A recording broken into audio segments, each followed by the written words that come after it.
What's good, everybody? Welcome back to my channel. I'm Zamir from XSC Tunes.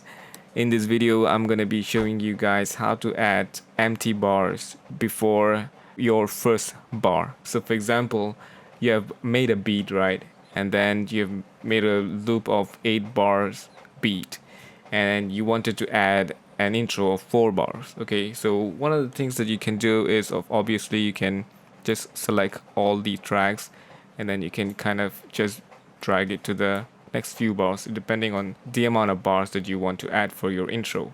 Okay, so sometimes I like to do that way, but there's other way that you can add an empty bar before the beat start. Okay, so what you can do is you can go to this project tab, go to projects setup. You can press Shift S to open up this dialog box, and on this dialog box you have the option here, display bar offset. So if let's say you want 2 bars, you want to make 2 bars of intro, you can just click on add to display bar offset. So now when I click OK, now you have modified the bar offset. Do you want to keep the project content at its bar positions? You have to click on yes, and now I've got extra 2 bars before my beat starts, right?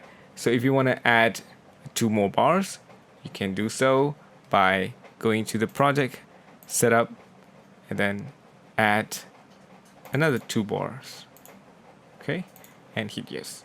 But in the event, right, you want to add an empty space here, so there's other ways that you can also add some bars before. Okay, so let's say I want to have another 2 bars here. Okay, so if let's say I want 2 bars of empty space here, what I can do, I can use the range selection tool and then go to edit, go to range, and then here you can click on insert silence.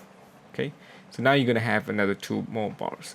So these are the 2 ways for you to add empty bars or silence before you start the beat, or maybe you're in the middle of the arrangement and you'd like to add a few more extra space from one section to another section. Okay, so that's it for today, guys. If you find this video helpful, please make sure to subscribe, turn on notification, smash the like button, and share this video to all your friends and family, right?